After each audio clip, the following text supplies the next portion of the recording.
Assalamualaikum warahmatullahi wabarakatuh. Selamat pagi Ibu Leili dan juga teman-teman dari kelompok 24. Salam sejahtera buat kita semua. Perkenalkan kami dari kelompok 24 dari kelas Indralaya. Di sini kami membahas dua alat. Yang pertama itu ada air conveyor sebagai alat transportasi dan juga stock piles untuk alat penyimpanan. Boleh di next slide.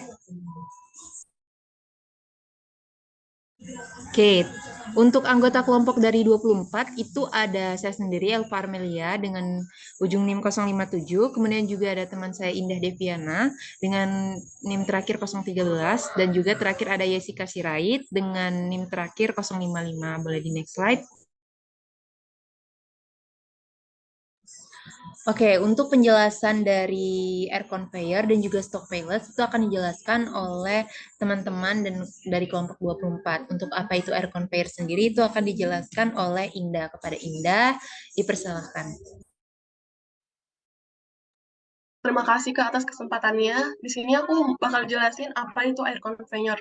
Jadi air conveyor itu merupakan alat untuk memindahkan material. Alat ini memanfaatkan udara bertekanan dari kompresor dan mengonversikan menjadi kecepatan udara. Alat ini didesain berbentuk seperti pipa dengan saluran hisap dan saluran buang serta saluran pasokan udara bertekanan. Conveyor dapat bermanfaat menghemat lebih banyak waktu dan juga tenaga dalam proses pemindahan barang dan material, dan juga menjadi kualitas barang sehingga dalam proses pemindahan barang tidak mengalami kerusakan. Sekian dari aku balikin kepada moderator, Kak. Baik, terima kasih Indah untuk penjelasannya. Fungsi lanjut kita ke fungsi dan peran air dari conveyor itu akan dijelaskan oleh Yesika. Kepada Yesika, dipersilakan. Baik, terima kasih moderator. Di sini saya akan menjelaskan fungsi dan peran air conveyor.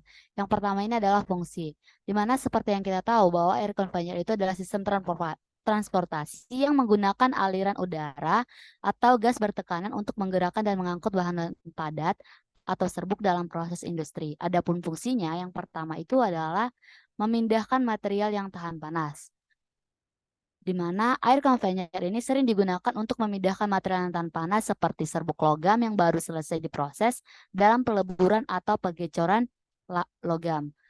Yang kedua itu adalah mengangkut bahan-bahan ringan, di mana air conveyor ini sangat efektif untuk mengangkut bahan-bahan ringan seperti serbuk, debu, atau serbuk kayu, di mana mereka juga dapat digunakan dalam berbagai industri termasuk industri makanan, farmasi, dan industri pengolahan bahan baku.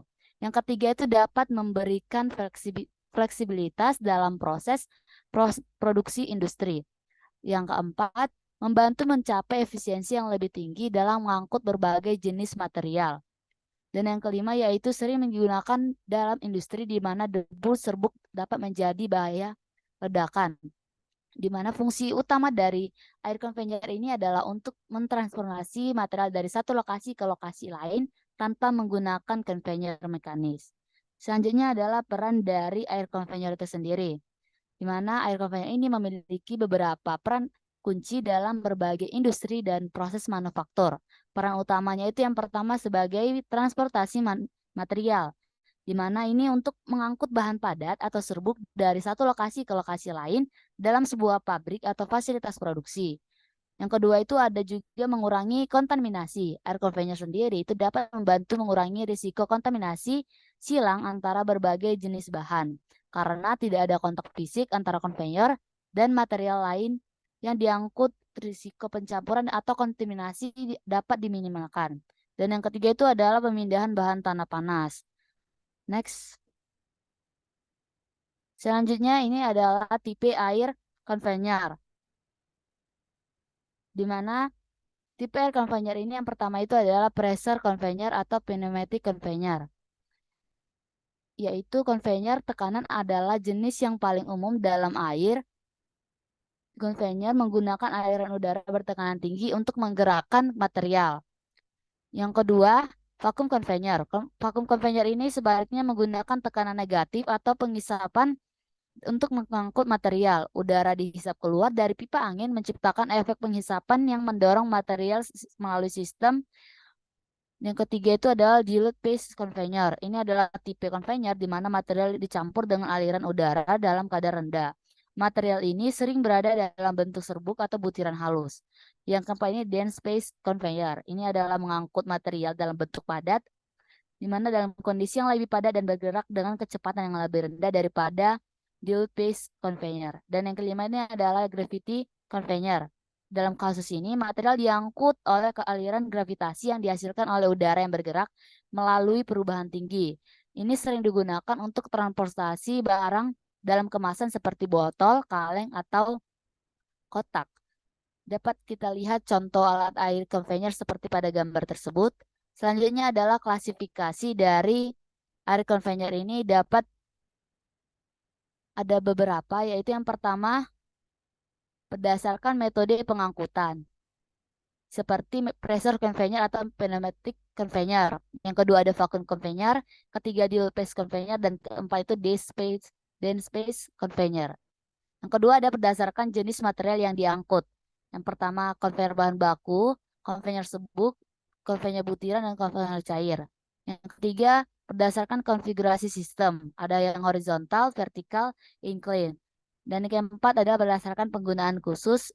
Ada konveyor pneumatik, tube, dan konveyor transportasi udara. Setiap klasifikasi air conveyor ini memiliki karakteristik dan aplikasi khusus yang dapat disesuaikan dengan kebutuhan industri dan proses tertentu.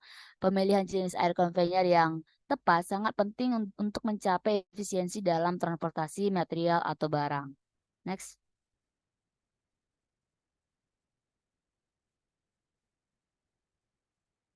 Baiklah, terima kasih untuk Saudara Yesika Sirait untuk penjelasan dari fungsi peran konveyor dan juga tipe ataupun klasifikasi dari air conveyor sendiri. Nah, berdasarkan yang slide yang telah dipaparkan ini, kita bisa melihat ada video dari air conveyor sendiri, di mana untuk video kali ini itu merupakan jenis dari air conveyor berdasarkan metode pengangkutan, pressure conveyor atau biasanya disebut dengan pneumatic conveyor unit. Untuk penjelasan lebih lanjut nanti akan kita jelaskan, tapi terlebih dahulu kita akan melihat video yang akan dipaparkan. Boleh untuk di-share screen untuk videonya.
Oke, jadi itu tadi adalah video dari pneumatic conveyor unit atau klasifikasi dari air conveyor sendiri.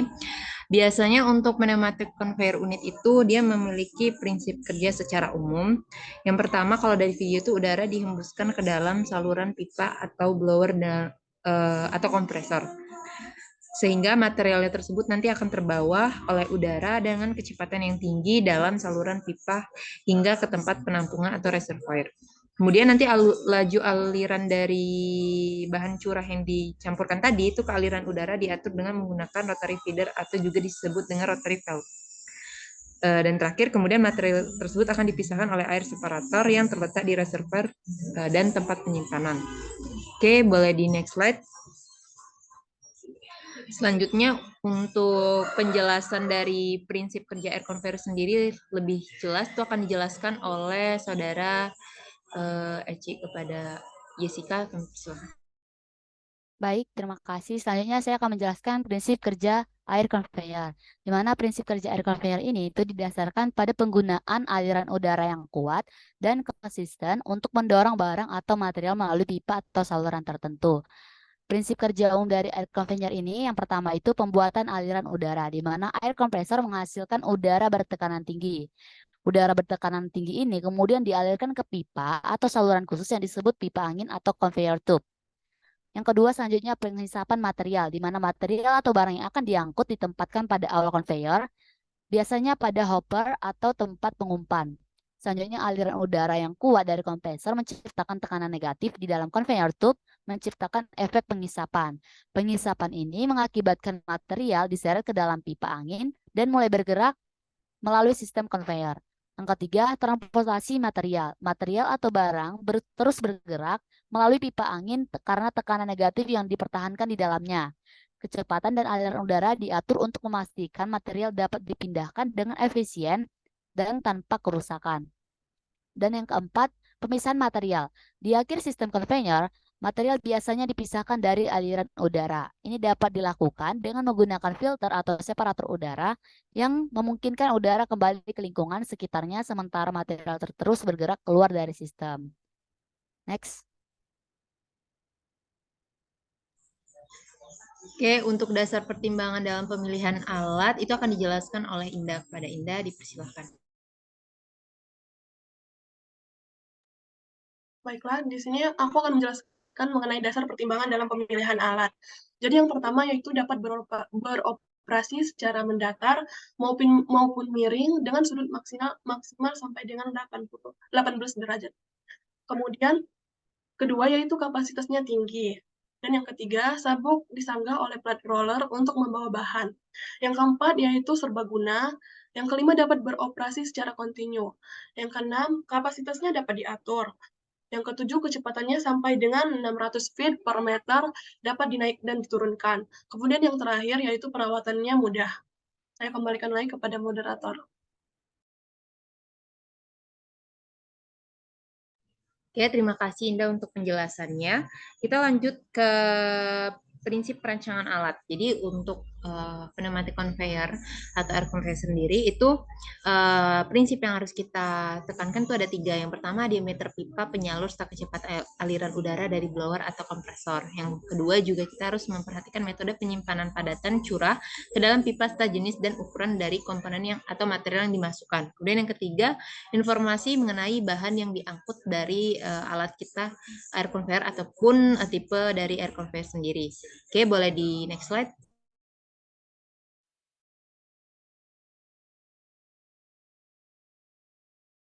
Oke, boleh lanjut ke Indah.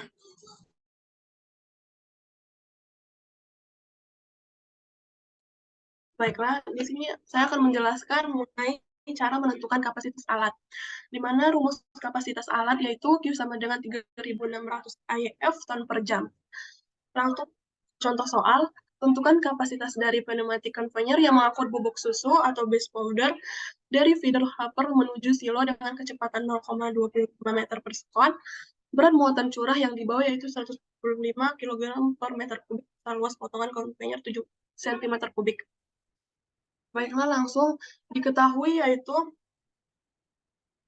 kecepatannya 0,25 meter per sekon dan muatan curah yang dibawa yaitu 175 kg per meter kubik, maka menghasilkan 0,175 ton per meter kubik. Kemudian hanya itu 150 cm kuadrat, maka akan menghasilkan 150 dikali 10 pangkat min 4, yang menghasilkan 0,015 meter kuadrat. Kemudian yang ditanya adalah Q sama dengan 3.600 dikali 0,015 meter kuadrat dikali 0,100 ton per meter kubik dikali 0,25 meter per sekon. maka akan menghasilkan 2,3625 ton per jam. Next slide.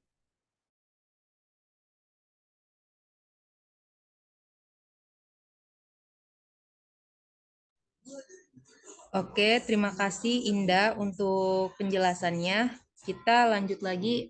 Indah, apakah bisa dilanjutkan untuk stockpiles-nya?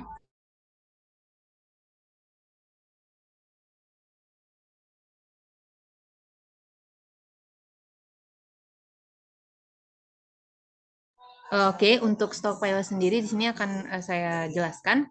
Jadi stockpile ini merupakan tempat penyimpanan atau penumpukan hasil tambang batu bara. Nah, stockpile ini juga digunakan untuk mencampur batu bara supaya homogenisasi yang bertujuan untuk menyiapkan produk dari satu tipe material di mana fluktuasi dan kualitas batu bara itu harus disamakan. Dan juga stockpile berfungsi sebagai penyangga antara pengiriman dan proses serta persediaan strategis terhadap gangguan yang bersifat jangka pendek atau jangka panjang. Oke, boleh di next slide. Baiklah, selanjutnya fungsi dan peran stockpile. Di sini adalah fungsi yang pertama. Salah satu fungsi utama dari stockpile ini adalah sebagai penyimpanan material cadangan. Yang kedua, sebagai tempat penyimpanan sementara untuk material yang telah dikeluarkan dari proses produksi atau tambang sebelum diproses lebih lanjut atau diangkut ke lokasi penggunaan akhir. Dan yang terakhir, dapat membantu dalam mengoptimalkan efisiensi proses produksi dengan mengatur aliran material ke fasilitas produksi secara lebih teratur dan efisien. Untuk peran dari stockpile ini adalah sebagai penyimpanan material cadangan di mana berfungsi sebagai cadangan material yang dapat digunakan saat dibutuhkan. Yang kedua itu, stockpile dapat membantu dalam mengendalikan pasokan material. Dan selanjutnya, stockpile juga memungkinkan perusahaan untuk mengontrol kualitas material. Next.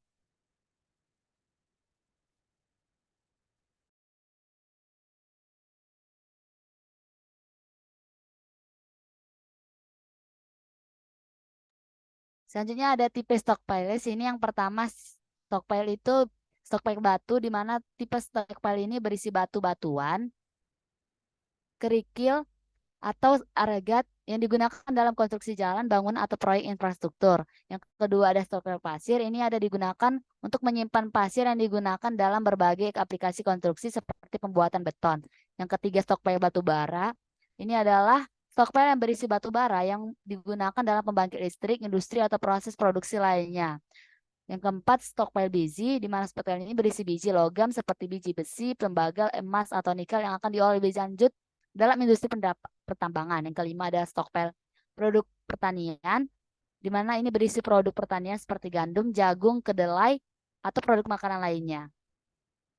Selanjutnya klasifikasi stockpiles, di mana stockpiles ini material dapat diklasifikasikan berdasarkan berbagai kriteria termasuk jenis material yang disimpan, tujuan penyimpanan, dan metode pengolahan. Berikut adalah beberapa klasifikasinya. Yang pertama berdasarkan jenis material yaitu stockpile batu, pasir, batu bara, dan biji.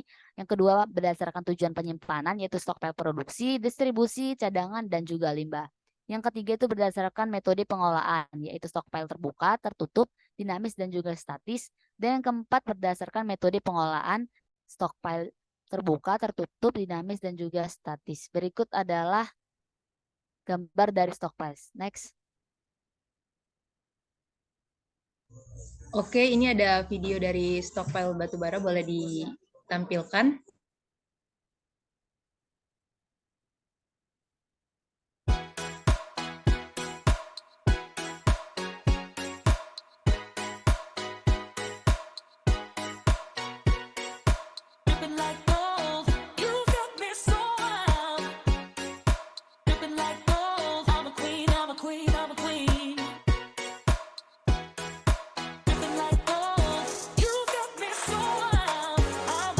Come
Oke, boleh di next slide.